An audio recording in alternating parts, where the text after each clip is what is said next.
sniedz Tatjana Mikušina. Iemīļotais Elmorija, 21. maijs 2005. gads. Jums ir jādarbojas, jādarbojas un jādarbojas. Es esmu Elmorija, atnācis caur manu sūtni. Šodien apstākļi spiež mani dot jums īsu vēstījumu, norādījumus. Klausieties to ar visu uzmanību un nopietnību. Izklāsta īsums veicina saprotamību, steidzamība rada nepieciešamo spriegumu. Izplatījums sasprindzināts, strāvas pastiprinātas, vēstis no mūsu pasaules saulēcīgas. Esiet modri, gatavojieties darbībai.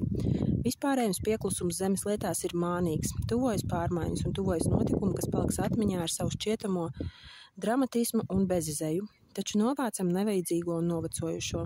Rūpējamies par jauno un progresīvo. Tie, kas ir ar mums savos centienos un savā kalpošanā, tiem nav par ko raizēties. Tiem, kas izturas pārgalvīgi pret dievišķo plānu un domā par sevi kā par dievu, tiks ierādīta viņu vieta. Nav manā vēstījumā cenšanās iebiedēt. Katrs saņem to, ko nopelnījis, un katrs savā sirdī zina, kādā mērā viņa darbības atbilst augstākajam likumam. Ir uzdrīkstēšanās no gaismas, kad kalpotāji visu savu enerģiju un visus spēkus novirza vispārības labajam. Ir tumšā pārdrošība, kad indivīds met izaicinājumu gaismas spēkiem un ātram sodam nesekojot uztver to kā gaišo spēku vājumu savas nekaunības priekšā. Neatkarīgi no tā, vai tam līdzīgi pulgotāji pieder pie kādas reliģijas vai arī uzskata par labāku savas tumšās lietas darīt šīs pasaules valdnieku un šīs pasaules vareno ēnā, viņu termiņš ir pienācis un laiks tuvojas, kad vajadzēs nomaksāt rēķinus. Eņģeļi kārtīgi pieraksta visus nopulgojuma vārdus un visas bezdievīgās darbības. Vienmēr ir iespēja izvēlēties citu ceļu, vienmēr ir iespēja nožēlot grēkus un ar pazemību pieņemt atmaksu. Katru reizi sakām, katru reizi netic, kad skars arī viņus. Cilvēku atmiņa ir īsa, kad pienāk laiks maksāt rēķinus, brīnās, vai tiešām mēs tik daudz esam parādā. Tāpēc pirms taisīt parādus padomājiet. Laiks rita pastāvīgi un nepielūdzami, dievišķās enerģijas plūsma ir neapturama. Laiku nav iespējams apstādināt, tāpēc padomājiet par to, uz ko vērsta jūsu uzmanība katru esamības minūti, kur vērsta jūsu uzmanība, tur plūst jūsu enerģija. Ja jūs apstāsieties un bez aizspriedumiem padomāsiet, par ko jūs domājat dienas gaitā, tad jūs pārņems šausmas. 90% no jūsu uzmanības bija veltīti lietām, kurām nevajadzēja veltīt pat vienu jūsu skatienu. Kontrole pār domām un jūtām tagad ir pirmajā vietā. Iespējams atlikt atmaksu.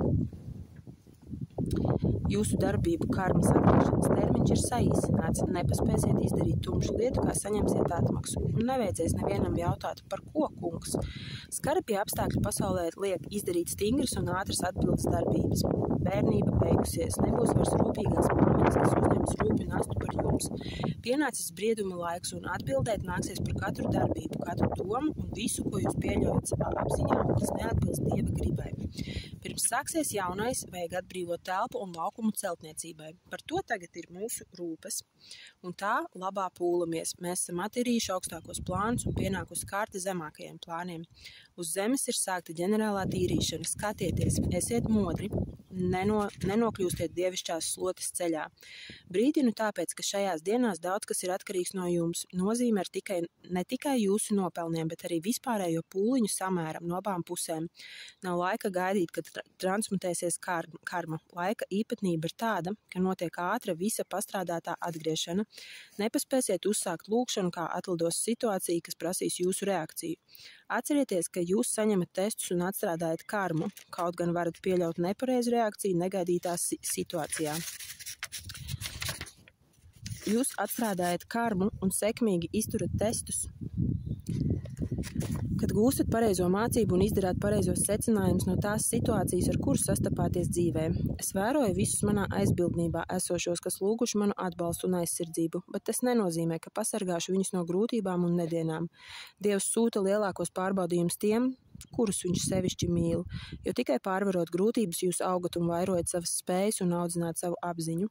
Ir svarīgi, lai jūs izprastu tos šķēršļus, ar kuriem jūs sastopaties, un vajadzīgajā brīdī atgādinātu jums par pārvarēšanas nozīmīgumu un nelokāmību, un tiekšanos un drošsirdību. Manu skolnieku vidū nav čīkstuļu un sliņķu, teikšu steidzamība ceļā, un katrs mans skolnieks ir gatavs. Apjosties var ejot, un ejot var saprast, kā labāk darboties. Tāpēc saglabājiet vērīgumu, sagaidu no jums žiglumu tiklīdz pasaukšu.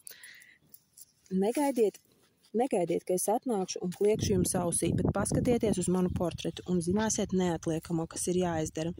Nav laika tērēt laiku tukšām sarunām. Pašreizējā situācija prasa darbošanos. Tāpēc jums ir jādarbojas.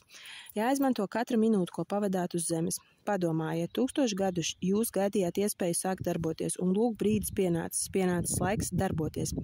Tāpēc nečīkstiet, ka nepaspējāt sagatavoties, ka kurpes cauras un visas mantas nav saliktas kulē. Atstājiet visas savas mantas, jums nekas nebūs vajadzīgs, izņemot jūsu vēlēšanos kalpot un jūsu sirds uguni. Neraizējieties par to, kas būs rīt un kas būs parīt. Nedomājiet par to, kas bija vakar un aizvakar, tas traucē ceļā. Domājiet par to, kas notiek tagad un centieties iespējami labāk kalpot. Nelieciet man sūtīt ziņnesi, lai atgādinātu par jūsu misiju. Visa zināšana un viss plāns vienmēr ir ar jums jūsu sirdīs. Teikšu steidzami, teikšu neatliekami, un tiek prasīts izpildīt visu, kas jāizpilda. Lūk, tagad tieši ir pienācis brīdis, kura dēļ jūs atnācāt iemiesojumā. Viss ir jāmaina. Uz zemes sākusies ģenerālā tīrīšana. Uzkāpiet savas apziņas bērniņos, nokāpiet savu tumšo vēlmi pagrabos, savāciet netīro veļu. Visu mazgāsim, tīrīsim, žāvēsim. No jūsu vecajām goda drānām nepaliks nekas, kas netiktu iztīrīts un izmazgāts. Nebaidieties šķirties no saviem vecajiem egoistisko domu un jūtu kankariem. Viss sadegs jūsu kalpošanas liesmās un jūsu sirds kvēlē. Nepilnībai nav vietas jaunajā pasaulē. Saku jums, rītausma tuvojas, un ir laiks celties un sākt darboties. Jaunais laiks nāk, sagaidiet. Es esmu Elmorija, un es vērsos pie saviem uzticamajiem skolniekiem.